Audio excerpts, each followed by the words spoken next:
नमस्कार, स्वागत है आपका द न्यूज पर। मैं हूं आपके साथ शिप्रा सैनी। दिल्ली के रमला मैदान में कल विपक्षी गठबंधन की रैली हुई, लेकिन ये रैली नहीं थी बल्कि एक फ्लॉप शो था। ये हम इसलिए कह रहे हैं क्योंकि वहां ना सिर्फ विपक्षी एकता में साफ तौर पर दरार देखने को मिली, बल्कि कुर्सियां भी पूरी तरीके से खाली नजर आई। मंच से अरविंद केजरीवाल तक का पोस्टर हटा दिया गया और उसके बाद ही कांग्रेस पार्टी के नेता मंच पर पहुंचे और इस पूरे मामले को लेकर अब एक तरफ सोशल मीडिया पर लगातार विपक्ष को बीजेपी घेर रही है, विपक्ष पर हमला बोल रही है, तो दूसरी तरफ तमाम आम जनता भी तरह तरह की प्रतिक्रियाएं दे रही हैं। मैं आपको जानकारी दे दूं कि रमला मैदान में विपक्षी गठबंधन की जो रैली हुई थी उसमें साफ तौर पर एक साथ तमाम नेता एक मंच पर थे, लेकिन दरार भी देखने को मिली। चूंकि रैली में जो पोडियम के पास केजरीवाल का एक पोस्टर टंगा था, लेकिन ये पोस्टर कांग्रेस पार्टी की आंखों में चुभ गया। कांग्रेसी नेताओं ने इस पर ऑब्जेक्शन किया और उस पोस्टर को हटाया गया। तब जाकर कांग्रेस के वरिष्ठ नेता मंच पर पहुंचे। कांग्रेस ने यह साफ कहा कि यह रैली किसी एक व्यक्ति के समर्थन या गिरफ्तारी के विरोध में नहीं है, बल्कि इंडी गठबंधन के सभी दलों की तरफ से ये रैली जो है वो बनाई गई है और ऐसे में हर एक जगह सिर्फ केजरीवाल का चेहरा रखना ठीक नहीं है। और कार्यक्रम के दौरान बड़े बोर्ड पर पीछे की तरफ सभी दलों के नेताओं की तस्वीरें बारी बारी से फ्लैश होती रही, लेकिन पोडियम पर जो अरविंद केजरीवाल का पोस्टर था उसे हटा दिया गया और यही बीजेपी ने अब मुद्दा बना लिया है विपक्ष पर निशाना साधने का, जहां बीजेपी की नेता और नई दिल्ली से जो उम्मीदवार है बीजेपी की बांसुरी स्वराज, उनकी तरफ से बाकायदा एक प्रेस कॉन्फ्रेंस की गई और इस प्रेस कॉन्फ्रेंस के दौरान बांसुरी स्वराज ने तमाम वो तस्वीरें जो हैं स्क्रीन पर चलाई, जहां ये बताने की कोशिश उनके जरिए की गई कि किस तरीके से रमला मैदान में इंडी गठबंधन का एक फ्लॉप शो हुआ है। इतना ही नहीं, बांसुरी स्वराज ने यहां तक कह दिया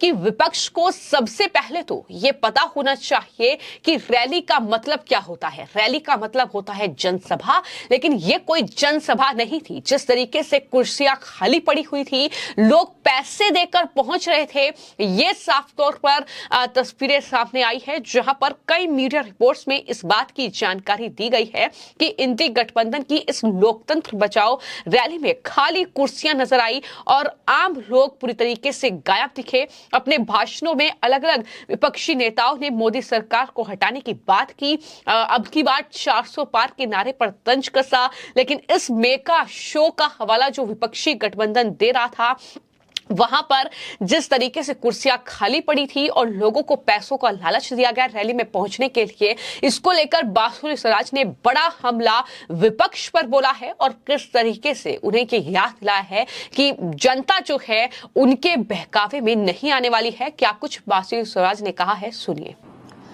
कल दिल्ली के रामलीला मैदान में हम सभी ने भ्रष्टाचार का एक फ्लॉप शो देखा।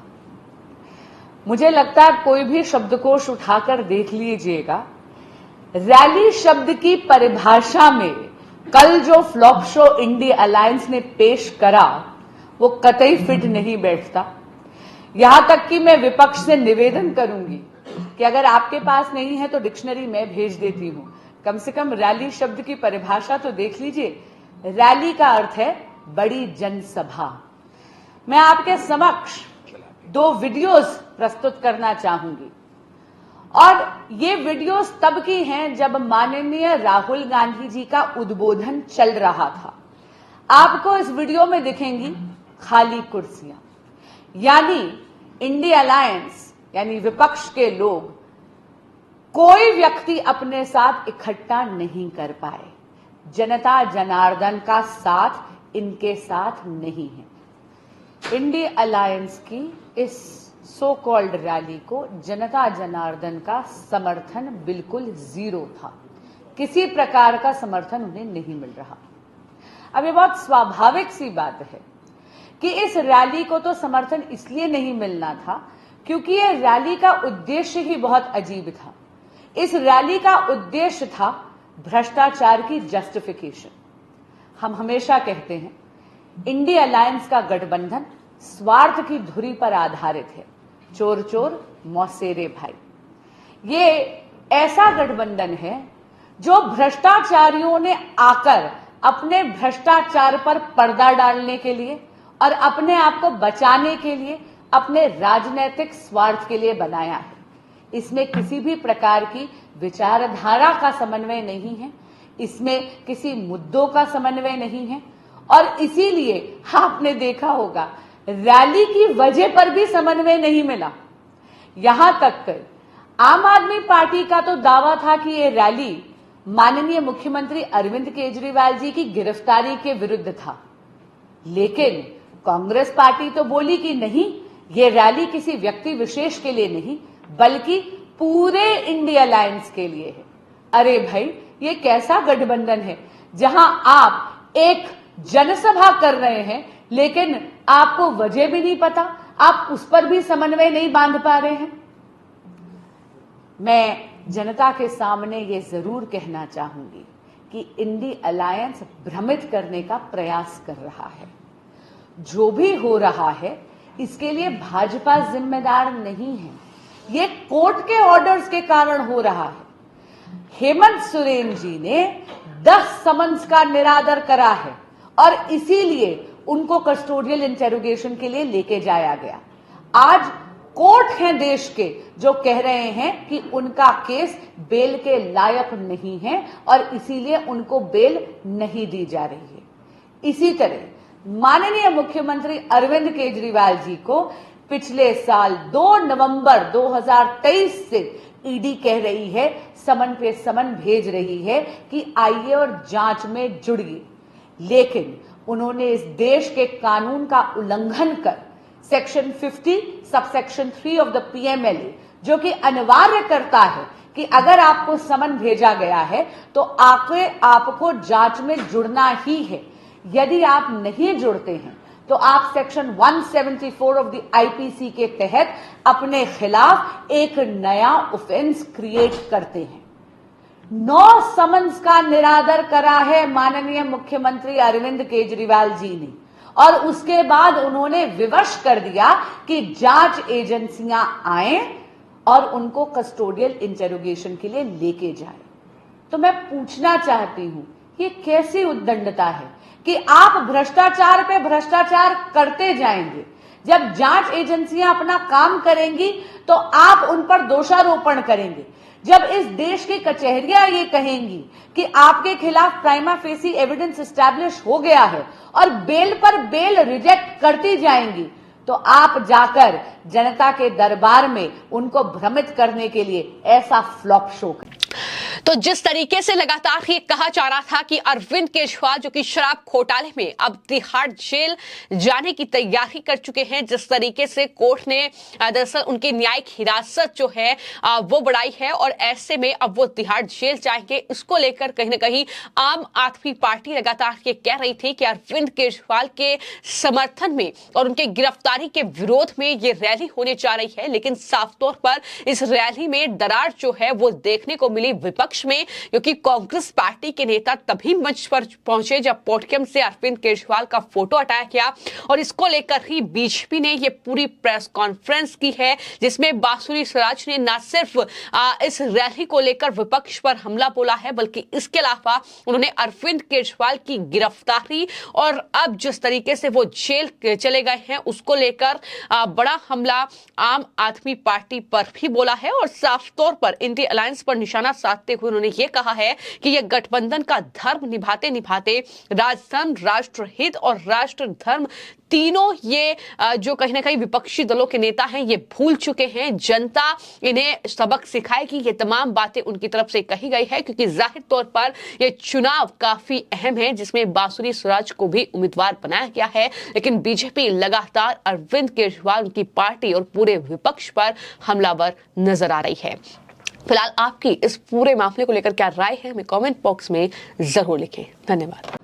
कांग्रेस पार्टी जो इस गठबंधन के अंदर निहित है, ये तो वो पार्टी है जिसने देश का केवल बंटवारा ही नहीं होने दिया, बल्कि अपने हाथों से हमारी भारत माता का एक अंग कच्छ द्वीप जो है वो श्रीलंका को भेंट भी कर दिया। मैं पूछना चाहती हूं श्रीमती इंदिरा गांधी जी से कि किसके अथॉरिटी से, किसके वायदे पर आपने हमारे देश का पुनः विभाजन करा।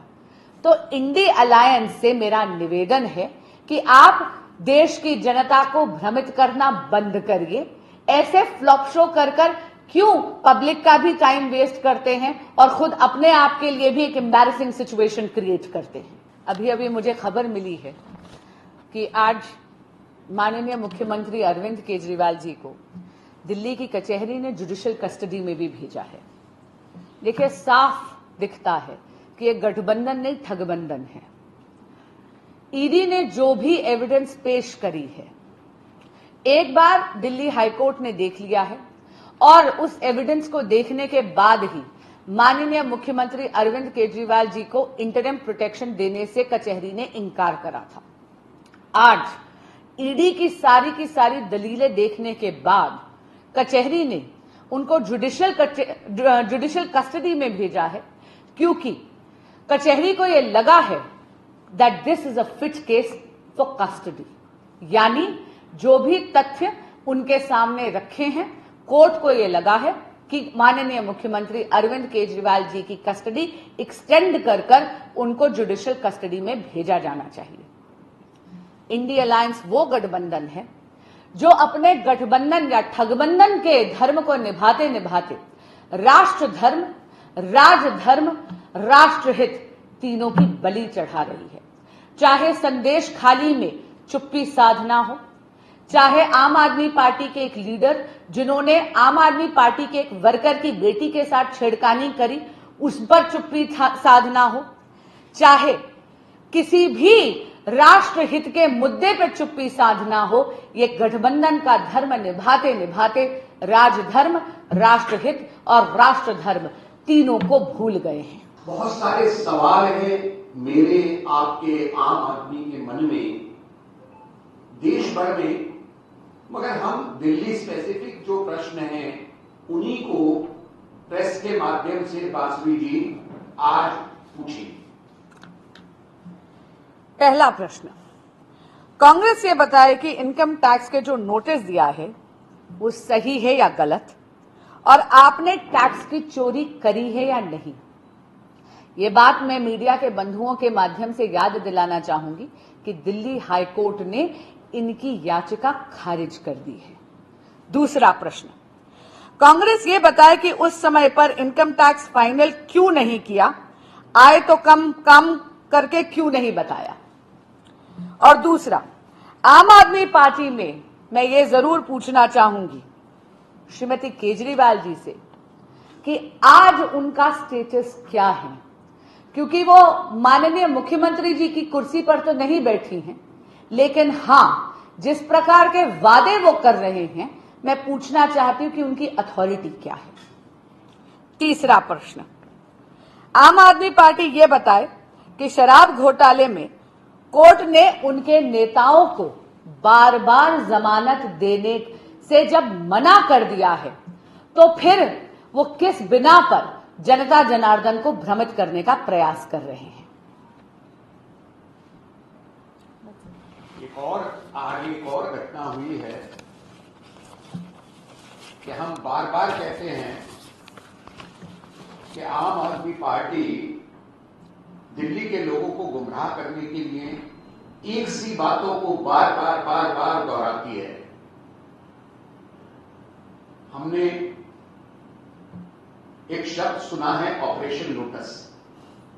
ऑपरेशन लोटस जब इन्होंने आरोप लगाया पहली बार, तो फरवरी के प्रारंभ में वो आरोप लगाया था। उसके दूसरे ही दिन जाकर के हमारे अध्यक्ष श्री वीरेंद्र सचदेवा जी के नेतृत्व में हमारे नेताओं ने पुलिस आयुक्त को शिकायत की थी। और आज स्थिति ये है कि कुछ दिन पहले अभी सौरभ भारद्वाज और आतिशी ने ऑपरेशन लोटस का आरोप लगाया था। मैंने उनको चुनौती दी कि वो बताएं ना किसका नाम है। आज उनके एक विधायक ऋतुराज ने सुबह प्रेस वार्ता करके ये कहा है कि मुझे एक ऑफर दिया गया है 10-10 करोड़ रुपया प्रति विधायक के हिसाब से मिलेगा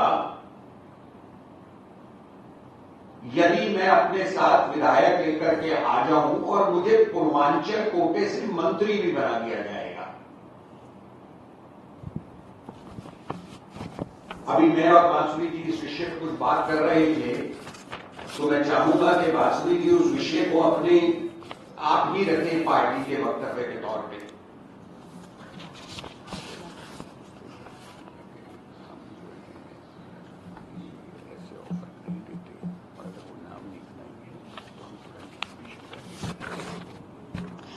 ये जो ऑपरेशन लोटस की बार बार विपक्ष बात उठाता है, मैं पूछना चाहती हूं कि पिछली बार भी जब इन्होंने ऐसे आपत्तिजनक बात उठाई थी तो हमने जाकर कंप्लेंट करी थी, आप सबको याद होगा। हाँ, हमने जाकर कंप्लेंट करी थी और माननीय मुख्यमंत्री अरविंद केजरीवाल जी और माननीय मंत्री आतिशी जी ने इन्वेस्टिगेशन ज्वाइन करने से मना कर दिया था।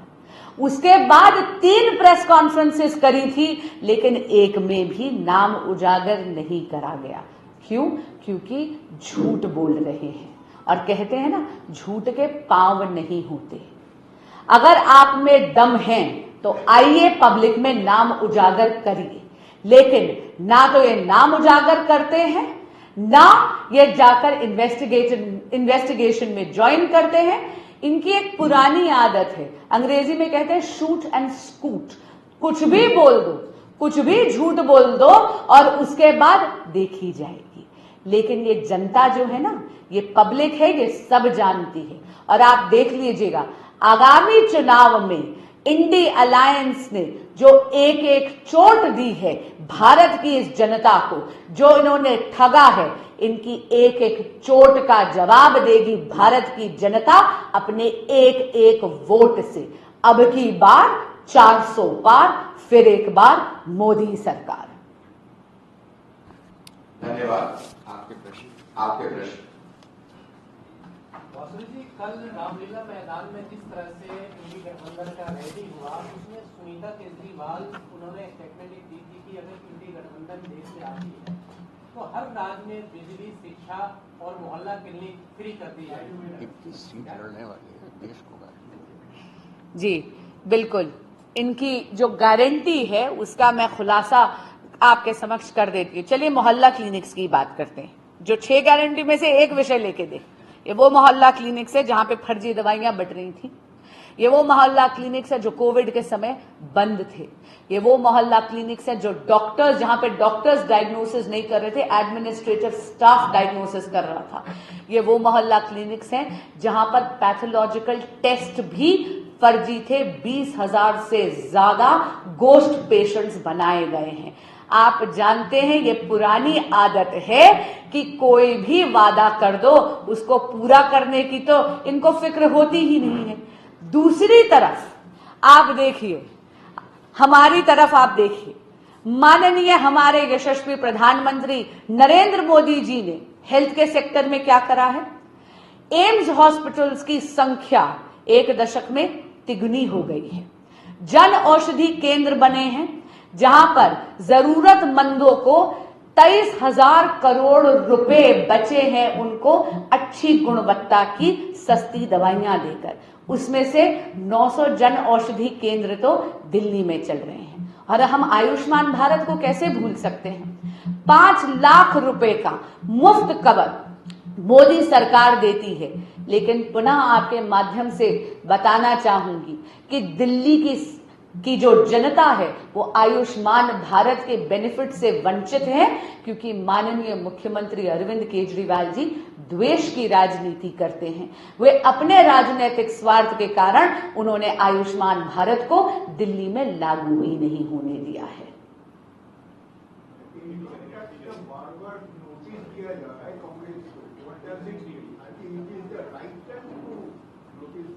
The IT department does not look at right time or wrong time. It is an independent agency doing its job. The question is, if it was a normal human being like you and I, would we be questioning the timing? The question is, if you have evaded tax, then you are answerable for it. And that is why one of the questions that I articulated when I was raising questions to the India Alliance is that अगर आपने tax की चोरी करी है तो जरा बताइए ना कि ये जो आया है नोटिस सही है या गलत है, क्या आपने टैक्स की चोरी करी है? एंड हाँ, ये मत भूलिए कि दिल्ली हाई कोर्ट ने तो याचिका पहले ही खारिज कर दी है।